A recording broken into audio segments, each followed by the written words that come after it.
एकदम जो है आप बोतल को दांत निकाल करके यूं ही करके दांत लगा करके रख दो, यह बिल्कुल ही गलत है। हाँ, जब हाथ में शीशी लेकर के पानी भी पीते हैं तो गांधी जी ने यह कहा था कि नहीं, शीशी में पानी पीने की प्रथा नहीं है, न ही दूध पी जा रही है।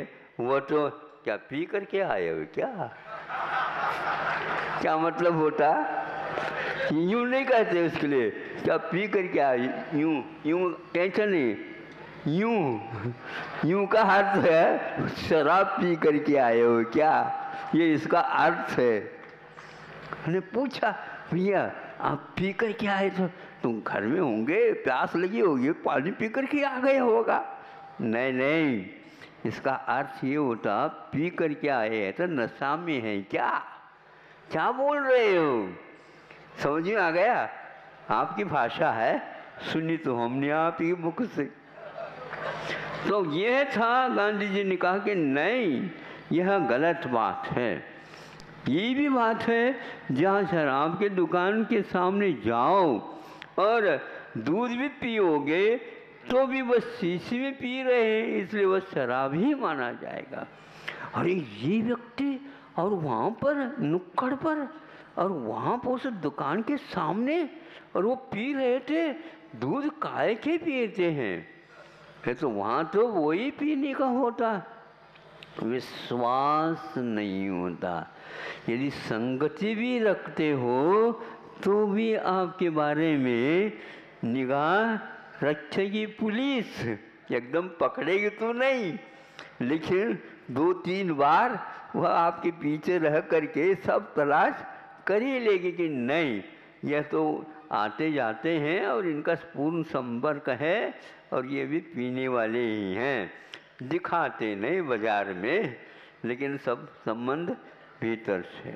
ये सब कुछ भी नहीं होते थे और आज धड़ल्ले से होते जा रहे हैं। 1-2 प्रदेशों में ही नशाबंदी का उपक्रम चल रहा है, धीरे धीरे फैला देंगे महाराज। कैसे फैला देंगे?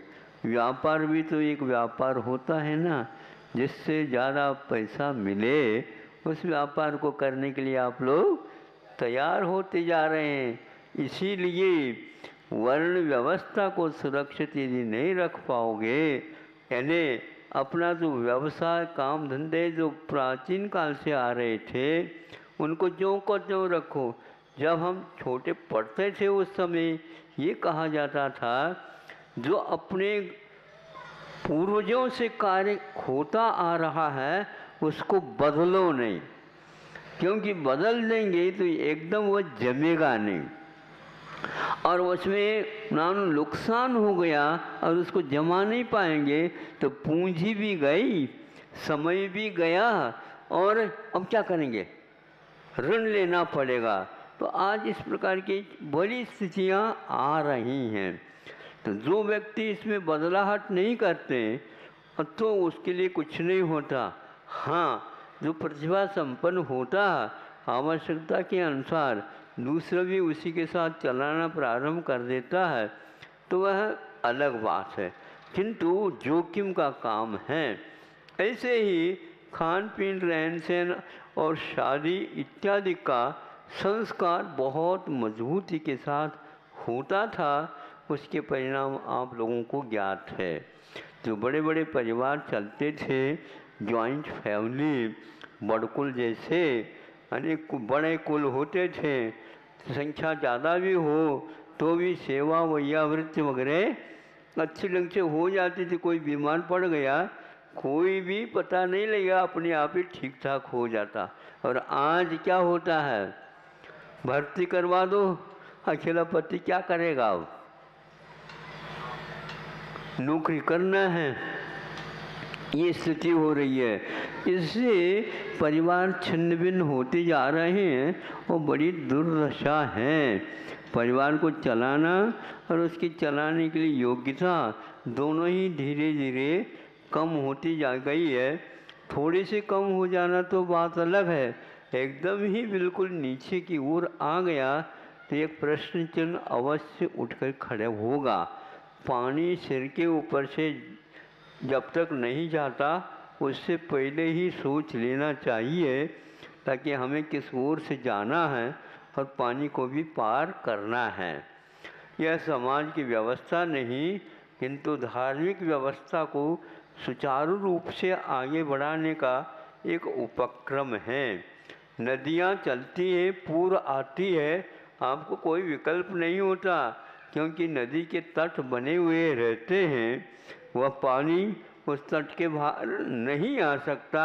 उतने दिन के लिए हम सावधानी रखेंगे, फिर तो वह हमें देखने योग्य कार्य होता है। शाम को चले जाओ नदी के किनारे, देख करके आराम के साथ आ जाएं, समुद्र के किनारे आ जाएं। किंतु यदि सुनामी जैसे आने लग जाए तो कोई नहीं जाएगा। हाँ, वर्षों में एक आध घटना घटती है तो इतिहास परिवर्तित हो जाता है। ऐसा यह पाप का प्रवाह है, यदि आ जाए तो यहाँ कुछ बचने वाला नहीं है। इसलिए यह विवाह पद्धति पाप प्रवाह नहीं है, पाप के प्रवाह को रोकने से नियंत्रण में रखना है और सब लोगों को विशेष रूप से संस्कारित करना है। इसलिए कि पुत्र रत्न की प्राप्ति हुई नहीं, माता पिता तीर्थंकरों के व्रत धारण करते हैं और उस संतान का पालन पोषण करते हैं और समय पर फिर आदिनाथ क्या करते हैं आप लोगों को ज्ञात है। इससे फलित होता है अपने को इतिहास देख करके ही शिक्षा पद्धति की ओर देखना चाहिए और उसी के अनुरूप अपने संस्कार डाल देना चाहिए। इतना पर्याप्त है घर चलाने के लिए और अपने जीवन के पालन पोषण के लिए। जो आज शिक्षा दी जा रही है वो किसी काम के आते ही नहीं जीवन में, तो फिर काय की शिक्षा है? शिक्षा वह है तो जीवन की उन्नति में काम करे। तो शिक्षा वही है जो राष्ट्र की रक्षा कर सके। राष्ट्र क्या है इसको देखने की बड़ी आवश्यकता है, लेकिन कोई भी नहीं समझता। राष्ट्रीय संपदा भी है, उसी को समाप्त फूंक रहे हैं। अब सोचो, एक मान लो गाय है, भैंस है, उनको पालन करने में वर्षों लगते हैं, तब कहीं जा कर के उसको आप अपने उससे लाभ ले सकते हैं, किंतु समाप्त करने में कुछ भी नहीं है। यंत्रों के द्वारा 10-10 हज़ार बड़े बड़े जानवरों को काट लिए जाते हैं और आप लोग वहीं पर रह रहे हैं, वर्षों हो गए। अब कितनी पशुओं की हानि हो रही होगी इसके बारे में सोचते नहीं। अब ऐसी स्थिति में सिंथेटिक क्या बोलते हैं, वो रासायनिक दूध है, सभी प्रकार की चीज़ें खान पीन के कोई संदेह नहीं करना तो निश्चित ही कर लिया गया है यह वो असली नहीं है। दूध की परीक्षा आप नहीं कर सकते, ऐसा भी दूध आने लगा है। अब क्या बात करोगे? हाँ, ऐसा ही लगता बिल्कुल गाय का ही दूध है, भैंस का ही दूध है, उतनी ही अनुपात से घी निकलता है, दही भी जमता है। अब क्या चाहते हो? लेकिन वह बनाने की प्रक्रिया की ओर मसाला जो मिलता है उसको रॉ मटेरियल, उसको देखने से आप भयभीत हो जाएंगे। यदि इतने खाने में पीने में आ गया तो हमारे शरीर की क्या गति होगी? अच्छे संस्कार भले डालो बच्चों के ऊपर, रुग्ण होंगे।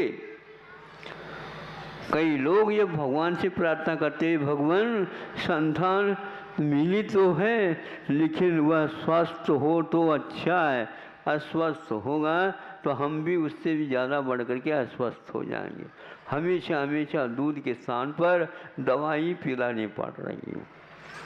ऐसे मान लो 2-3 संतान हो गया घर में, क्या होगा? करोड़ रुपए कमा लो सब उसी के लिए। बहुत दुख होता है उन लोगों को, होगा क्यों नहीं होगा? इसके लिए थोड़ी कमाए, लेकिन यह हम आचरण को बदलने से ऐसा हो रहा है, शिक्षा को बदलने से ऐसा हो रहा है। यदि शिक्षा दिवस है तो आज से सोच लो, अब नहीं यदि सोचते हैं तो बाद में पश्चाताप अवश्य करना पड़ेगा आपको। मैं कहता आ रहा हूँ, मेरे लिए कहा गया है कि आप इनको कहते जाओ, कुछ न कुछ तो फर्क आएगा, आएगा आएगा, अवश्य आएगा। अभी आ रहा है, ऐसा नहीं कह रहे कोई भी, आ रहा है, अच्छा आ रहा है, बहुत अच्छा, बहुत धीरे धीरे तालियां बज रही हैं। हाँ देखो, इस प्रकार जोर से बजा करके हमें कुछ नहीं कर सकते, ध्यान रखो। इससे तो हम खुश होंगे नहीं, आपकी चाल तो सब समझ में आ गई। हाँ, बच्चों को समझाओ, इससे बेटा बहुत लाभ है, तुम नहीं सोच सकते तो कोई बाधा नहीं, लेकिन हम जो कह रहे हैं इसको मान लो, बाद में कहेंगे कि ये बिल्कुल ठीक कह रहे। हाँ, बाद में समझ में आता था, सभी बातें पहले समझ में नहीं आती। भोजन करते ही खून नहीं बनता, ध्यान रखो, उसको समय लगता है, और वह काम में लाने के लिए एक आध महीना लगता है, तब कहीं आकर के रूटीन में वह काम में आता है। इसलिए आप लोगों को इसको तो पाप न कह करके मांगलिक है, और अनंत पाप को यदि सीमित करना है, अंजलि के बराबर पानी रखना है, बड़े समुद्र को, सागर को किसी ने सुखा दिया, थोड़े से अंजलि भर पानी रह गया, अब सूखना शेष रह गया। और क्या सूखना, अब तो बस ही सूख ही जाएगा। ऐसा है, जिसने अनंतानुबंधी को और अप्रत्याख्यान को सुखा दिया है, तो प्रत्याख्यान रह भी जाएगी तो कोई बाधा नहीं, वो पाप एक प्रकार से शुभ मांगलिक कार्य के रूप में ही हो जाएगा, क्योंकि आपने इतने पाप की कटौती कर दी। महाराज जी बार बार कहा करते थे, केवल मुनि धर्म बाद में आता है, सबसे ज़्यादा मुनियों को चर्या निभाने वाले तो सामने बैठे हैं। लेकिन यदि मान लो उनका दिमाग फिर गया तो अब मुनि महाराज क्या करेंगे बताओ। उपदेश देना बहुत सोचना पड़ रहा है कि आप इन लोगों को क्या उपदेश दिया जाए, क्योंकि उनके लिए सुबह से लेकर शाम तक उपदेश मिल रहे हैं। हाँ हेलो, हाँ लेते जाओ आप, फोन मिल रहा है, पत्रिका मिल रही है, रेडियो मिल रहे हैं, सारे प्रचार प्रसार की सामग्री मिल रही है। स्वप्न में भी वही है, संकल्प में भी वही है, शिक्षा में भी वही है, कोई इसका असर ही नहीं पड़ रहा है। पहले से किसी ने कुछ सुना हो, अध्ययन किया हो तो संभव है। ये महान पुण्य का उदय है, समझ लो आप लोग इतना थोड़े बहुत सुन रहे हैं, अथवा उसको कुछ अंश में अमल में लाने का पुरुषार्थ कर रहे हैं। ये यदि कार्य जारी रहेगा तो अवश्य ही आपके जीवन में बहुत ही विश्वास करेंगे कि हमें कोई चिंता नहीं है, हमारा घर हमारे संतान के माध्यम से बहुत ही यथावत चलेगी। लेकिन यह विश्वास तभी संभव है जब आप लोग उनके प्रति कैसे काम, शिक्षकों को और अभिभावकों को दोनों को कहा है, संतान की छात्राओं के जीवन भविष्य के लिए यही एकमात्र मुख्य रूप से दायित्व को रखने वाले व्यक्ति है। एक तो शिक्षक, शिक्षिका और अभिभावक, ये दो मुख्य हैं, बीच का उसका कल्याण तो पक्का है। लेकिन ये आज दोनों ही बिगड़ रहे हैं। शिक्षा को बिगाड़ने में बच्चे नहीं सिर्फ बिगाड़ते हैं, किंतु अभिभावक ही बिगाड़ते हैं। बच्चों को तो इंग्लिश पढ़ना ही है, वो कुछ भी आया ना आए, बेटा पढ़ ले, हाँ, तुम पढ़ेंगे, इंग्लिश पढ़ेंगे तभी तो तुम्हारी शादी होगी, ऐसे कह देते हैं। बिल्कुल तुम्हारी नौकरी मिलेगी, वो मिलेगी, ये मिलेगी, ये सब बातें बहुत अच्छी नहीं मानी जाते। आप पढ़ाओ इंग्लिश, कोई बात नहीं, ज्ञान तो करवाओ, लेकिन माध्यम इंग्लिश का नहीं, भारतीय भाषा के माध्यम से आप लोग जो बोलते हैं उसके माध्यम से संस्कार उसके ऊपर पढ़ना चाहिए। आप इंग्लिश बोलेंगे नहीं, उनके ऊपर संस्कार कौन सी भाषा में पड़ेगी? जहाँ पढ़ करके आ रहे हैं उसी की पढ़ेंगे। रात दिन जो है टीवी लेकर के बैठे वही तो पढ़ेंगे। अब आप पश्चाताप कर रहे हैं, महाराज इनको आशीर्वाद दे दो, बच्चे मानते नहीं, बच्चे सुनते नहीं, क्या हो गया है? अब तो बिगड़ ये गया है, ये वह टीवी के सामने से हटते नहीं। ये टीवी वाला कहाँ से आ गए? बोलो, आप बिल्कुल तो खरीद करके दे दिया। अब खरीद करके ये गिरा करके रखे थे, अब 4 कमरे हैं तो चारों कमरे में ये कौन ये और तो करते जाओ, बस बिछ गया।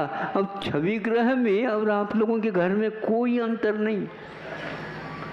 हाँ, हमारे यहाँ मान लो आप लोगों के चौके में आ गए, आहारदान चल रहा है, वो आवाज़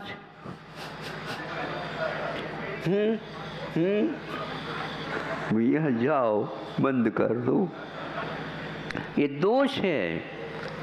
निर्विकल्प हवाई नहीं, इसलिए अतिथि को ले जाते हो, ले जाओ, पूर्ण करके भेज दो, तब तक कटा, कोई किसी का मतलब संबंध नहीं है। तब तो आप निर्विकल्प होकर के आगे जीवन जी सकोगे, नहीं तो नहीं।